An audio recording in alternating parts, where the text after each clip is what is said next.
ഇന്ന് എനിക്ക് ഏറ്റവും ഇഷ്ടപ്പെട്ട ഒരു യാത്രയാണ്. ഞാൻ ഏറ്റവും ആഗ്രഹിച്ച ഒരു സ്ഥലത്തോട്ട് പോവുകയാണ്. ഞാൻ ജനിച്ചു വളർന്ന എൻ്റെ അച്ഛൻ്റെ നാടായ ചങ്ങനാശ്ശേരിയിലെ ഇത്തിത്താനം അവിടോട്ട് പോവുകയാണ്. ഇന്ന് അവിടുത്തെ അമ്പലത്തിലെ ഉത്സവമാണ് ഗജമേള. ഏതൊക്കെ സ്ഥലങ്ങളിൽ നിന്ന് ആൾക്കാർ വരുന്ന ഭയങ്കര ആഘോഷമായ ഒരു ഗജമേളയാണ് അവിടുത്തെ. അപ്പം ഞങ്ങളത് കാണാൻ പോവാണ്. ഞാൻ ഇത്രയും നാളായിട്ട് കാണാൻ പോയിട്ടില്ല. ഇതാദ്യമായിട്ട് ഞാൻ ഇതുവരെ ഗജമേള കാണാൻ പോയിട്ടില്ല, ആദ്യമായിട്ട് പോവുകയാണ്. ഇത് ഞങ്ങളുടെ പോകുന്ന വഴിക്കുള്ള ഗുരുമന്ദിരമാണ്. ഇതൊക്കെ മറക്കാൻ പറ്റാത്ത സ്ഥലങ്ങളാണ്. ഇതാണ് ഞങ്ങളുടെ വീട്ടിലോട്ട് പോണ വഴി. ഇവിടെയൊക്കെ ഒത്തിരി ഓടിക്കളിച്ച് നടന്ന വഴിയാണ്. ഈ ഗുരുമന്ദിരത്തിൽ ഒത്തിരി ഒത്തിരി ഓർമ്മകളുള്ളൊരു അമ്പലമാണ്. എന്നാലും ഇങ്ങനെയൊന്നും അല്ലായിരുന്നു. അപ്പം ഞങ്ങൾ കല്ലുകടവ് എന്ന് പറയുന്ന സ്ഥലത്ത് നിന്നാണ് ഞങ്ങൾ അമ്മൻകുടവും ഗജമേളയൊക്കെ കാണാൻ പോകുന്നത്. അപ്പോൾ ഇവിടുന്ന് ഈ വരുന്ന ആരാന്നറിയോ? ഇവരുടെ കൂടെ പാമ്പാടി രാജനാണ് വരുന്നത്. ഓരോ കരക്കാരുടെ. അപ്പോൾ ഈ കരക്കാരുടെ കൂടെ വരുന്ന ആന പാമ്പാടി രാജനാണ്. അപ്പം പാമ്പാടി രാജൻ്റെ കൂടെ ഞങ്ങൾ കുറച്ചല്ല, അമ്പലം വരെ ഞങ്ങൾ നടന്നു പോയി. എൻ്റെ ദൈവമേ, അമ്പലത്തിൽ ചെന്ന് കഴിയുമ്പോൾ എല്ലാ വശം അമ്പലത്തിൽ ചെന്ന് കഴിഞ്ഞപ്പോഴാണ് ദൈവമേ കാണാൻ പറ്റാത്തത്.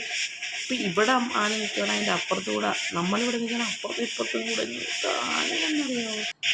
ആനയുടെ ഇങ്ങനെ ആര് പോകും, തിരിച്ചു വരും.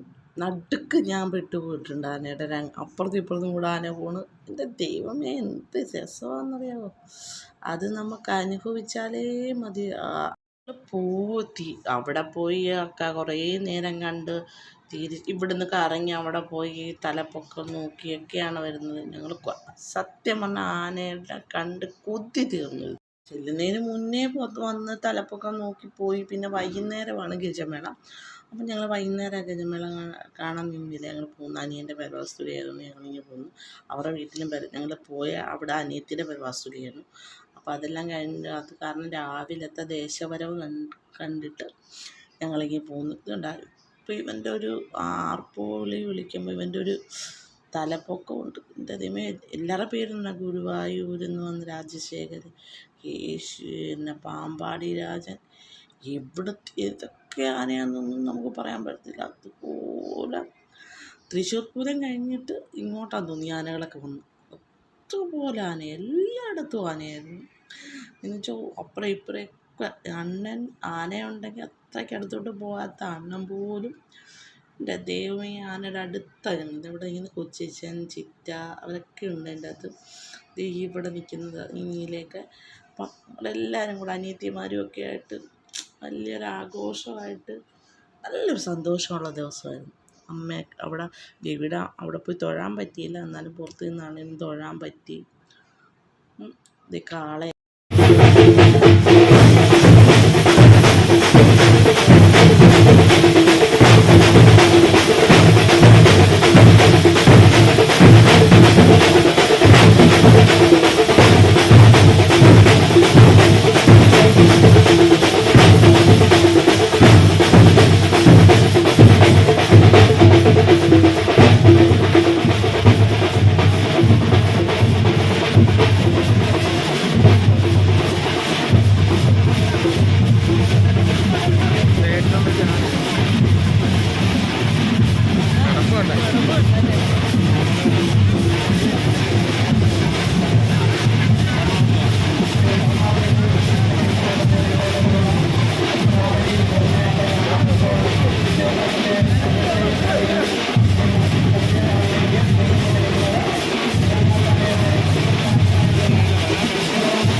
പോയി അതൊക്കെ അറിയാൻ വേണ്ടിയാണ് ഞാനിത് വോയിസ് ഇട്ടിട്ട് എൻ്റെ വോയിസ് കൊടുത്തത്.